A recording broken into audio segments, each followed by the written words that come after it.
Friends, it's me വീണ. ഇന്നത്തെ എന്റെ daily വ്ലോഗിലേക്ക് ഏവർക്കും സ്വാഗതം. അപ്പൊ ഇന്ന് എന്റെ കട എങ്ങനെയുണ്ട്? ഒരു വെറൈറ്റി ഒക്കെ ആയില്ലേ? അപ്പൊ ഇത് ഈ ഡ്രസ്സ് നിങ്ങൾക്ക് അറിയായിരിക്കുമല്ലോ. അപ്പൊ എന്റെ വയറുണ്ട്, എന്റെ വയറൊക്കെ കുറച്ചധികം ചാടിയിട്ടുണ്ട് കേട്ടോ. അപ്പൊ നമ്മൾ ഇന്ന് ചെയ്യാൻ പോകുന്ന ഒരു നെയിം മീറ്റിംഗ് ചാലഞ്ച് ആണ്. അപ്പൊ നമ്മൾ എടുത്തേക്കുന്ന നെയിം ഭദ്രാന്നാണ് കേട്ടോ. അപ്പൊ എല്ലാവരും ആയോ നമുക്ക് നെയിം മീറ്റിംഗ് ചാലഞ്ചിലേക്ക് കടക്കാം. അപ്പൊ നെയിമിന്റെ ആദ്യത്തെ ലെറ്റർ ബി ആണല്ലോ. അപ്പൊ ബി വെച്ച് ഞാനിവിടെ എടുത്തേക്കുന്നത് ബ്രൗണി ആണ്, ചോക്കോ ബ്രൗണി ആണ് ഇത്. അപ്പൊ മുന്നത്തെ ചാലഞ്ചിൽ ഞാനിത് എടുത്തിട്ടുണ്ടായിരുന്നു കേട്ടോ. ഇപ്പൊ നമ്മൾ കുറെ ആയില്ലേ ചെയ്തിട്ട്. അപ്പൊ എല്ലാ ഞായറാഴ്ച ഇനി മുതൽ നമുക്ക് നെയിം മീറ്റിംഗ് ചാലഞ്ച് ചെയ്യാവേ. ഈ ബ്രൗണി എനിക്ക് ഭയങ്കര ഇഷ്ടമാണ് കേട്ടോ. നല്ല ചോക്ലേറ്റിന്റെ ഫില്ലിംഗ്സ് ഉണ്ട് കേട്ടോ അകത്ത്. അടിപൊളിയാണ്, നല്ല സോഫ്റ്റും ആണ് കഴിക്കാൻ വേണ്ടിയിട്ട്. കുറച്ച് ഐസ്ക്രീം കൂടെ ഉണ്ടായിരുന്നെങ്കിൽ പുറത്ത് വെച്ച് സെറ്റ് ആയിട്ട് കഴിക്കാൻ കേട്ടോ. പക്ഷെ നിർഭാഗ്യവശാൽ നമ്മുടെ കയ്യിൽ ഐസ്ക്രീം ഇല്ല. അടുത്ത ലെറ്റർ വരുന്നത് എച്ച് ആണ്. എച്ചിൽ നമ്മൾ എടുത്തേക്കുന്നത് ഹണിയാണ് കേട്ടോ. എനിക്കിങ്ങനെ റോ ആയിട്ട് തേൻ കുടിക്കുന്നത് ഇഷ്ടമല്ല കേട്ടോ. എന്തിനേയും കൂടെ ആഡ് ചെയ്തിട്ടാണെങ്കിൽ പിന്നെയും കുഴപ്പമില്ല. അതാണ് കേട്ടോ എന്റെ ഫേസ് ഇങ്ങനെ ഇരിക്കുന്നത്. എനിക്ക് അങ്ങനെ വലിയ ഇഷ്ടമൊന്നുമില്ല. അങ്ങനെ എച്ച് വെച്ച് നമ്മൾ ഇവിടെ കംപ്ലീറ്റ് ആക്കിയിട്ടുണ്ട്. അടുത്ത ലെറ്റർ വരുന്നത് എ ആണ്. എയിൽ നമ്മൾ ഇവിടെ എടുത്തേക്കുന്നത് അംല ചില്ലി എന്ന് പറഞ്ഞ ഒരു ഡ്രിങ്ക് ആണ് കേട്ടോ. പിന്നെ മുന്നേ കുടിച്ചിട്ടൊന്നും ഇല്ല കേട്ടോ. ഇന്ന് സാധനങ്ങൾ വാങ്ങാൻ അനിയനാണ് സൂപ്പർ മാർക്കറ്റിൽ പോയത്. അപ്പൊ അവിടെ ഇരിക്കുന്നുണ്ടപ്പോഴത്തേക്ക് അവൻ എനിക്ക് എടുത്തതാണ് കേട്ടോ. ഫസ്റ്റ് ടൈം ആണ്.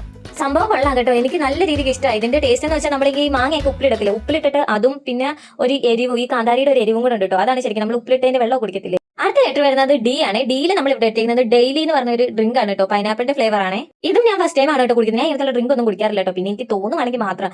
പിന്നെ ഇത് പൊട്ടിച്ചപ്പോഴത്തേക്കും ഭയങ്കര ഒരു ഗ്യാസിന്റെ സൗണ്ട് കേട്ടോ. അതാണ് എന്റെ ആ എക്സ്പ്രഷൻ. നിങ്ങൾ സൂക്ഷിച്ച് നോക്കിയാൽ ഇത് പൊട്ടിക്കുമ്പോഴത്തേക്കും ഗ്യാസ് വന്നാൽ കാണാൻ പറ്റും കേട്ടോ. അങ്ങനെ ഞാൻ കുടിച്ച് നോക്കിയപ്പോഴത്തേക്ക് എനിക്ക് ഒട്ടും ഇഷ്ടപ്പെട്ടില്ല കേട്ടോ. ഒരുമാതിരി കൊള്ളാത്ത ടേസ്റ്റ് ആയിരുന്നു. എനിക്ക് ഒട്ടും ഇഷ്ടപ്പെട്ടില്ല ഇത്. അങ്ങനെ നമ്മളിവിടെ ഡി എന്നുള്ള ലെറ്റർ കംപ്ലീറ്റ് ആക്കിയിട്ടുണ്ട് കേട്ടോ. പക്ഷേ റോസ്റ്റ് ആയിട്ടുള്ള ഒരു വെള്ളമായിരുന്നു. അടുത്ത ലെറ്റർ വരുന്ന ആറാണ്. ആറിൽ ഞാൻ ഇവിടെ എടുത്തേക്കുന്നത് റംബൂട്ടാനാണ്. ഇത് നമ്മൾ കടയിൽ നിന്ന് വാങ്ങിയിട്ടുള്ളതൊന്നും അല്ല കേട്ടോ. അമ്മ ജോലിക്ക് പോയപ്പോൾ അവിടുത്തെ വീട്ടിൽ നിന്ന് പിച്ചിക്കൊടുത്തതാണ് കേട്ടോ. പക്ഷേ ഞാൻ വലിയ പൊട്ടിക്കാൻ നോക്കിയിട്ട് പറ്റുന്നുണ്ടായിരുന്നില്ല. പിന്നെ ഞാൻ കട്ട് ചെയ്തിട്ട് ഒരുവിധം പൊട്ടിച്ചെടുത്തിട്ടുണ്ട്.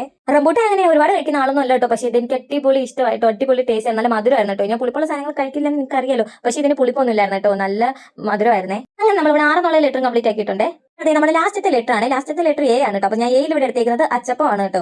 ഞാനിവിടെ അനിയത്തിയെടുത്താണ് കേട്ടോ പറഞ്ഞത് കുഞ്ഞി അച്ചപ്പം എന്ന്. അങ്ങനെ ഞാൻ അച്ചപ്പൊക്കെ എടുത്തിങ്ങനെ തിന്നു കേട്ടോ. അപ്പോഴാണ് എനിക്കൊരു കാര്യം കിട്ടിയത്, ലവ്. അപ്പൊ ഞാൻ നിങ്ങൾക്ക് ലവ് പറയുന്നു കേട്ടോ. Love you guys. കുറച്ച് ക്രിഞ്ചാന്ന് അറിയാം, പക്ഷെ നിങ്ങൾ കുഴപ്പമില്ല കേട്ടോ. നിങ്ങളൊക്കെ ഒന്ന് അഡ്ജസ്റ്റ് ചെയ്യൂ എന്നെ. അങ്ങനെ ലാസ്റ്റത്തെ ലെറ്റർ ആയി നമ്മളിവിടെ എയും കംപ്ലീറ്റ് ആക്കിയിട്ടുണ്ട്. അങ്ങനെ നമ്മുടെ ഇന്നത്തെ ഒരു നെയിം മീറ്റിംഗ് ചാലഞ്ച് നമ്മളിവിടെ കംപ്ലീറ്റ് ആക്കിയിട്ടുണ്ട്. ഇനി നമുക്ക് ആഴ്ചയിൽ 1-2 ദിവസം നമുക്ക് നെയിം മീറ്റിംഗ് ചാലഞ്ച് ചെയ്യാട്ടോ. നിങ്ങൾ കമന്റ് ചെയ്താൽ മതിയേ. അപ്പൊ ഇന്നത്തെ വീഡിയോക്ക് ഇതൊക്കെയായിരുന്നു. ചാനൽ കാണുന്ന എല്ലാ കുട്ടികളും സബ്സ്ക്രൈബ് ചെയ്ത് സപ്പോർട്ട് ചെയ്യണേ. അപ്പൊ നാളെ അടുത്തൊരു വീഡിയോ ആയിട്ട് ചെയ്യുമ്പോൾ